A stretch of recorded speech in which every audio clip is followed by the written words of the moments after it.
बाकी भाग्य के लिए आपके जो स्पाउस हैं वो आपके जीवन में बहुत सारा गुड लक लेके आने वाले हैं। आपकी जो लाइफ है वो बहुत ज़्यादा ट्रांसफॉर्म हो जाएगी in a very very very very very good way. बहुत ही ज़्यादा आप खुद को फील करने लगेंगे कि आप भाग्यवान हैं। तो जैसे ही आपका स्पाउस आपकी लाइफ में आता है, आपसे जब उनका विवाह हो जाता है, उसके बाद आप देखेंगे कि आपके फॉर्च्यून में बहुत ज़्यादा इंक्रीमेंट हो रही है। बाकी ये एक जनरल प्रेडिक्शन है।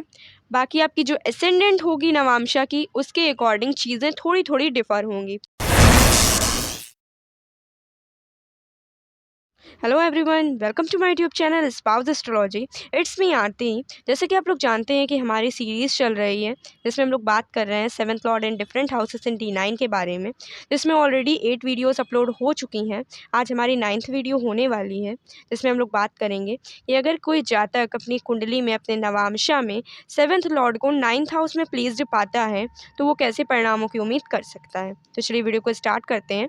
But before we start the video, सबसे पहले अगर आप चैनल पर नए हैं तो चैनल को सब्सक्राइब कर दीजिए। साथ ही वीडियो को अपने फ्रेंड सर्कल में शेयर कर दीजिए सो दैट वो लोग भी इस प्लेसमेंट को जान सकें। चलिए वीडियो को स्टार्ट करते हैं। अब इस प्लेसमेंट के बारे में जानने से पहले सबसे पहले हमें ये पता होना चाहिए कि सेवन्थ लॉर्ड हम किसे बोल रहे हैं, 9th हाउस किस चीज़ को रिप्रेजेंट करता है, सेवन्थ हाउस किस चीज़ को रिप्रेजेंट करता है एंड D9 चार्ट क्या रिप्रेजेंट करता है। तो सबसे पहले D9 चार्ट को आप तभी देखते हो जब आपको मैरिज करनी होती है, शादी करनी होती है, बिकॉज़ ये हमारे 9th हाउस का 9th डिवीज़न होता है जो कि हमारी शादी के लिए, हमारे धर्म के लिए बहुत ज़्यादा इम्पॉर्टेंट होता है।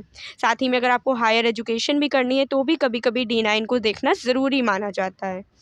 अब अगर बात करें सेवन्थ हाउस किस चीज़ को रिप्रेजेंट करता है, तो सेवन्थ हाउस आपके विवाह के लिए देखा जाता है, आपकी बिजनेस पार्टनरशिप्स को बताता है। साथ ही में आप अपनी लाइफ में किस प्रकार के लोगों से अट्रैक्ट होंगे उसको भी हमारा सेवन्थ हाउस बताता है। सेवन्थ हाउस इस चीज़ को इंडिकेट करता है, जैसे अगर आपके कोई अडॉप्टेड सन या डॉटर हैं उसको भी बताता है। आप पॉपुलैरिटी एंड फेम को भी बताता है। अब आप पूछोगे पॉपुलैरिटी एंड फेम को कैसे बताता है। आपने सुना होगा कि अगर किसी जातक का जैसे विवाह होता है, किसी का भी विवाह होता है, तो उसके बाद उसकी एक इमेज सेट हो जाती है, समाज के सामने एक इमेज सेट हो जाती है कि ये व्यक्ति अब कैसा है। बहुत से लोगों को आपने देखा हो कि पहले उनका समाज में कोई दर्जा ही नहीं था, लेकिन जैसे ही उनका विवाह हुआ तो समाज में वो काफ़ी जाने पहचाने जाने लगे।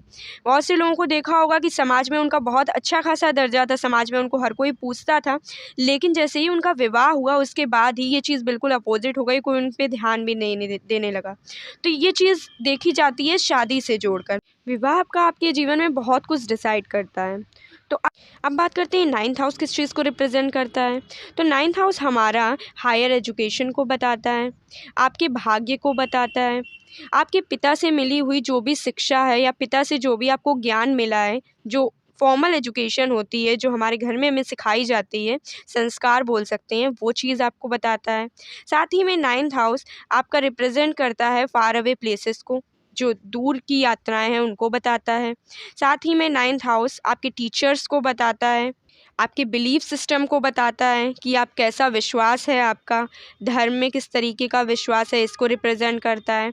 साथ ही में आपके कल्चर को बताता है, डिफरेंट कल्चरल बैकग्राउंड को भी रिप्रेजेंट करता है। तो अब अपनी वीडियो पे आते हैं कि अगर सेवन्थ लॉर्ड हमारा 9th हाउस में जाके प्लेस्ड हो जा रहा है तो हमें कैसे परिणाम देखने को मिलेंगे।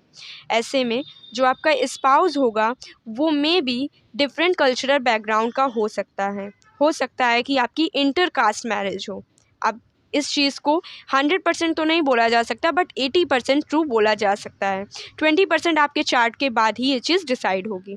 सेवन्थ लॉर्ड अगर आपका 9th हाउस में है तो ये इस चीज़ को इंडिकेट करता है कि आप अपने स्पाउस से अपने कॉलेज के दौरान मिल सकते हैं। जैसे आप जब कॉलेज में होते हैं तब आप उनसे मिल सकते हो, किसी सोशल मीडिया की साइट से मिल सकते हो, किसी फॉरेन ट्रैवल के दौरान मिल सकते हो, या फिर हो सकता है कि आपकी जो फर्स्ट मीटिंग हो वो आपकी किसी मंदिर में हो सकती है, या किसी भी जैसे जो भी आपका मंदिर, टेंपल, चर्च या फिर मस्जिद जो भी होगा उसमें आपकी फ़र्स्ट मीटिंग हो सकती है। साथ ही में सेवन्थ लॉर्ड 9th हाउस में प्लेस्ड होता है तो ये आपके स्पाउस को वेल एजुकेटेड बनाता है। आपके जो स्पाउस होंगे वो बहुत वेल एजुकेटेड होंगे। साथ ही में उनका जो कल्चरल बैकग्राउंड होगा वो आपसे डिफरेंट होगा, जैसे कि मैंने पहले भी बताया। आपके स्पाउस टीचर हो सकते हैं, प्रोफेसर हो सकते हैं, ट्रैवलिंग उनको काफ़ी ज़्यादा पसंद हो सकती है। आप दोनों साथ में काफ़ी ज़्यादा ट्रैवलिंग भी करोगे अपनी लाइफ में, ये भी चीज़ देखी जाती है। साथ ही में एक चीज़ और मैं बोलूँगी कि अगर आपका 7th लॉर्ड 9th हाउस में प्लेस्ड है, तो ये 7th लॉर्ड 3 प्लेसेस अवे जा रहा है, तीसरे स्थान पर जा रहा है। तो एक चीज़ आपको ये ध्यान रखनी है कि आप कम्युनिकेशन गैप बिल्कुल भी ना होने दें, क्योंकि अगर आपका गुड कम्युनिकेशन नहीं रहेगा तो आपका रिलेशनशिप रियून हो सकता है। क्योंकि कम्युनिकेशन बहुत इंपॉर्टेंट होता है ऐसे जातकों के लिए, क्योंकि अगर आप कम्युनिकेशन कम कर देंगे तो आपकी लाइफ में, आपके रिलेशनशिप में मिसअंडरस्टैंडिंग्स आ सकती हैं। बाकी भाग्य के लिए आपके जो स्पाउस हैं वो आपके जीवन में बहुत सारा गुड लक लेके आने वाले हैं। आपकी जो लाइफ है वो बहुत ज़्यादा ट्रांसफॉर्म हो जाएगी in a very very very very very good way. बहुत ही ज़्यादा आप खुद को फील करने लगेंगे कि आप भाग्यवान हैं।